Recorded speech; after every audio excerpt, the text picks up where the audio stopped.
Ó, o Leandro, ele preparou aqui algumas imagens. Eu vou começar por as imagens aqui, para a gente aproveitar um pouco do arcabouço de informações que o Wilson tem, né? Vou começar a jogar essas imagens aqui, para a gente ir conversando. Essa Master Comics número 1 é uma das capas aí das suas edições, né, Wilson? Exatamente. Esse é o número 21. Porque o que acontece? Master Comics, exatamente, começou com um personagem que chamava Masterman. Só que esse personagem, a Fawcett recolheu ele rapidinho, porque ele era muito parecido com o Super-Homem. E aí, o que acontece? A Fawcett colocou o Bulletman para ser o personagem principal da fábrica. Então, o Bulletman vai até esse número 21, onde ele recebe o Capitão Marvel, que é exatamente a primeira parte da nossa história. Tá? A apresentação do Capitão Verde acontece nessa edição. Justamente por isso que nós preferimos fazer essa capa como a nossa, para espelhar o que aconteceu na revista americana. Depois da primeira parte, a história pula para o Wiz Comics número 25. Então, para você ter ideia, basicamente, nós estamos falando em 1941, 42. As duas saíram em dezembro de 41, né? Acho que é isso mesmo. As duas em finalzinho de 41. Exatamente. Né? E essa Wiz Comics... Então, a Master Comics 21 é a primeira parte. Para dezembro e dezembro ali. E a Wiz Comics é a segunda parte, né? Que é onde E uma coisa que é legal, vocês vão ver nas histórias... tem uma das primeiras quebras de quarta parede, né, nesse meio aí, porque num dado momento ele fala, agora para onde foi tal o vilão, né? Ele foi para o Wiz Comics 25, ou então depois ele fala, para onde ele está? Agora ele foi lá para Master Comics 22. Pô, que legal! É muito bacana isso, né? Tem essa coisa assim indireta, né? Assim. Exatamente, era uma das primeiras, né? Exatamente, um dos primeiros crossovers. O pessoal ainda não tinha a fórmula de como pegar o público, né? Cara, muito bacana, muito bacana. Ó, chegou uma pergunta aqui do Walter, que eu acho importante fazer nesse momento. Esse Masterman é o mesmo que o Grant Morrison usou no Zenith? Não. É parecido, mas não é não. É um outro personagem muito insonso, muito paradão. É aquela história. Quando o Master Comics saiu, basicamente, a Fawcett só tinha a Master Comics e a Wiz em produção. A Master veio alguns meses depois do Wiz. Então, era aquela famosa tentativa de erro-acerto. Ou seja, era um personagemzinho meia boca. O do Grant Morrison pode ter alguma semelhança, mas nada assim a não ser o nome. O próprio Roy Thomas usou o Masterman como um vilão contra o Invaders. Nós não conhecemos aqui no Brasil porque nunca saiu. Mas na Marvel, o Masterman é um vilão do regime da Segunda Guerra Mundial, que veio da Alemanha, né? E ele até aparece em umas histórias futuras do Capitão América, se não me falha a memória. Mas o do Grant Morrison, só basicamente o nome e aquela semelhança de ser um meio clone do Super-Homem, mas no restante não tem tanta semelhança, não. Esse Masterman, ele até recentemente a Panini publicou aquele ônibus do Namor, do John Byrne, e tem até uma sequência com o Capitão América que o Byrne traz esse Masterman de volta. Exatamente. Né? E é isso que o Walter falou. Esse Masterman que ele está se referindo, talvez seja mais esse Masterman do Namor. O Zenith, né? Que é muito mais o vilão do Zenith, né? Exatamente. Do Grant Morrison, né? Que é praticamente esse Capitão Verde aí, né? Exatamente. Na verdade, se você olhar bem para o Capitão Verde, ele foi a base para o uniforme de um outro personagem, que o Leandro mostrou agora e que a Thanos Editora lançou aqui no Brasil. O Miracle Man. E esse personagem exatamente. Pode não parecer, mas se você começar a ler as histórias do Miracle Man, você vai ver que o uniforme do Miracle Man normal, ele parece bem um uniforme mais militar. a base é mais no Capitão Verde do que no Capitão Marvel. Então, por aqui pela a capa do Gary Leach dá mais essa sensação. Mas isso são tudo o que a gente chamaria hoje seriam pedaços que foram tirados desses personagens. Sim. Boa. É tudo um pupurri, né? Exato. Isso que só um adendo, né? A gente falou nos bastidores aqui, essas edições do Miracle Man, né? Que saíram pela Thanos, né? Foram 4 edições só. Quem traduziu foi o Wilson, né? Muita gente talvez não se lembre disso, né? Mas foi uma empreitada muito ousada na época, né? Que até o Wilson lembrou muito bem. Pegou todo mundo meio de sopetão, assim. Ninguém imaginava que uma editora que não existia, né? Veio do nada, assim, lançasse um material tão diferente, tão adulto, assim, e tão cultuado quanto esse do Miracle Man, né? É verdade. O João Tano gostou do Miracle Man do Alan Moore, e ele tinha um colega que adorava o Miracle Man que saía aqui no Brasil na década de 50 pela RGE, que naquela época ele chamava Jack Marvel. Isso. Então era curioso, o João Tano adorava o Alan Moore com esse Miracle Man, e o sócio dele adorava o Jack Marvel da década de 50. E aí que até o Tano, até na época, ele cogitou até de chamar aqui de Jack Marvel mesmo, né? Exatamente. Tá, para homenagear e usar o título. Tem duas perguntas aqui, que são de pessoas diferentes, mas a pergunta é a mesma. O sonista perguntando de que ano são essas HQs, e o Maverick, boa noite, Maverick, também perguntando, então, 41, né? Final de 41, e a terceira parte é de janeiro de 42. Janeiro de 42. As revistas da Fawcett, tinha uma época que as revistas do Capitão Marvel vendiam de tal maneira que, além de ter o mês, elas tinham o dia também. Saíam 2 vezes por mês. Isso mesmo. Nessa época, elas ainda estavam mensais, mas, de repente, elas viram quinzenais de tanto que vendiam. Então, existem edições que vai aparecer janeiro 15, janeiro 28, janeiro 30. E aí, à esquerda aí tem a capa da Master Comics 22, que é a terceira parte da saga, né? E aí eu coloquei a capa embora não faça parte desse crossover, né? Eu coloquei a capa do 23, que é de onde o Wilson tirou para fazer a capa alternativa da Alegoria 44, né?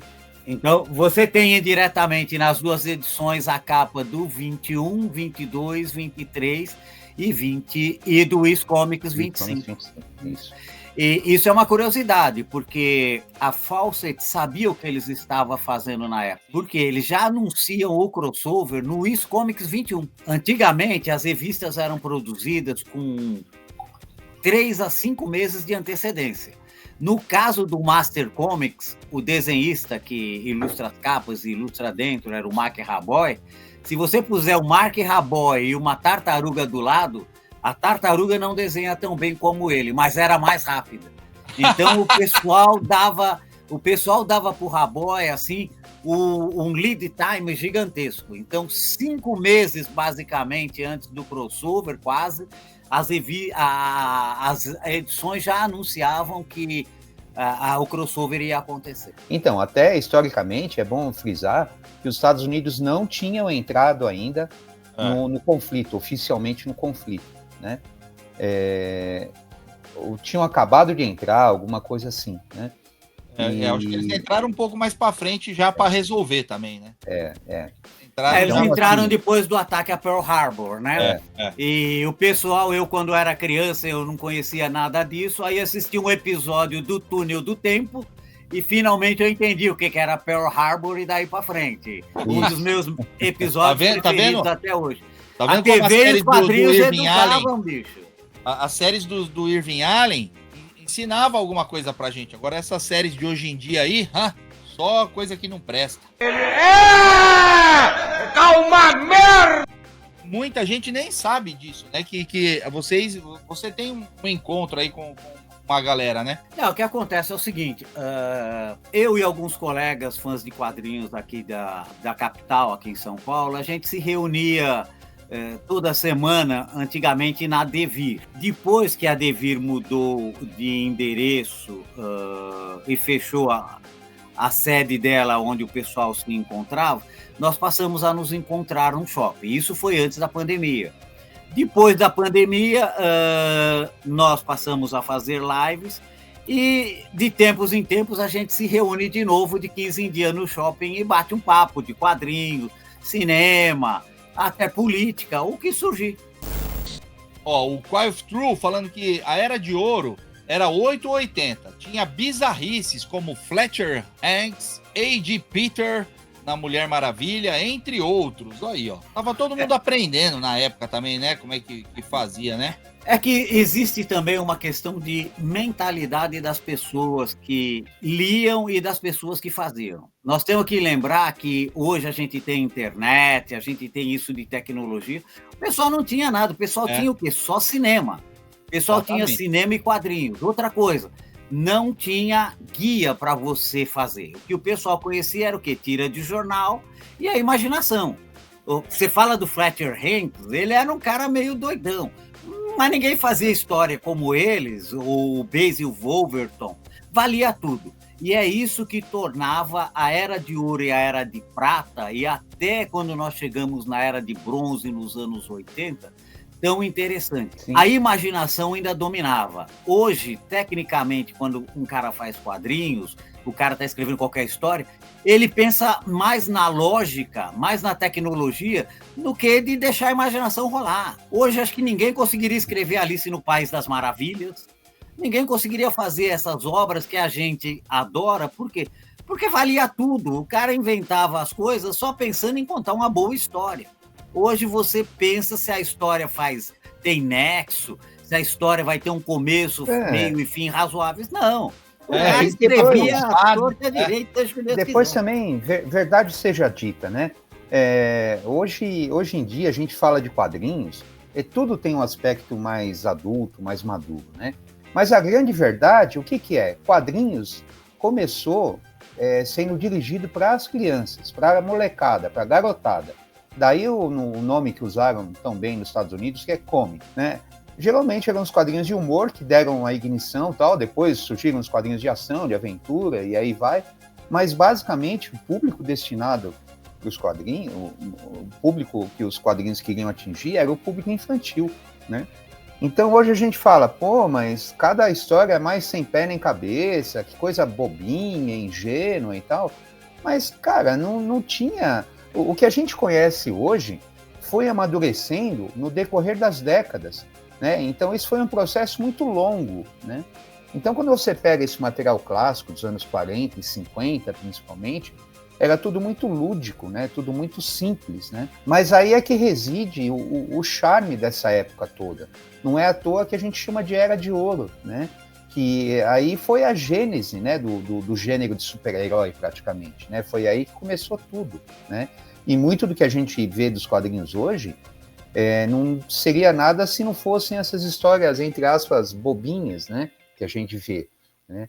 Mas eu acho esse material sensacional, cara, porque eles partiram do zero, né? Não existe referência.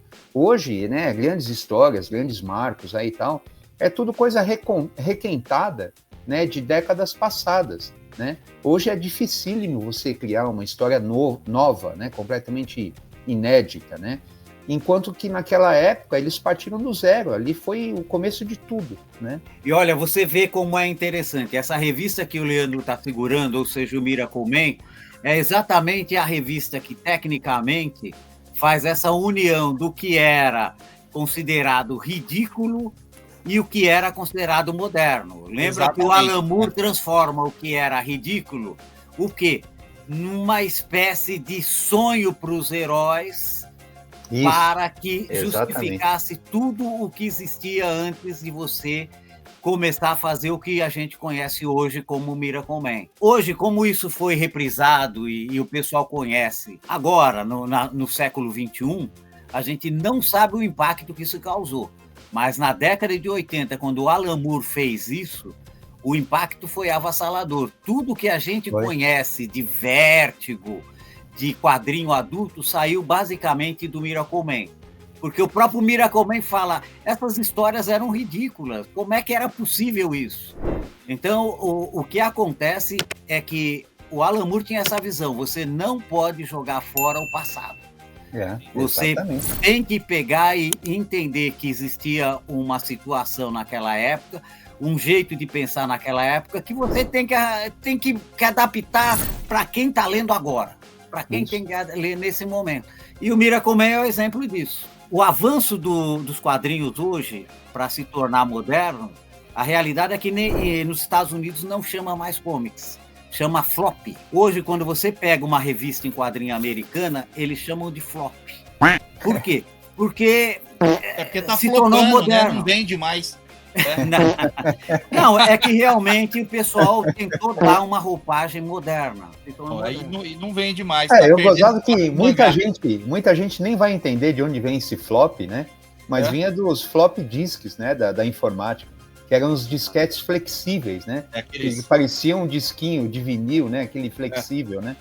Mas eu acho o termo horrível, cara. Nossa senhora. Vamos manter o comics, que é mais...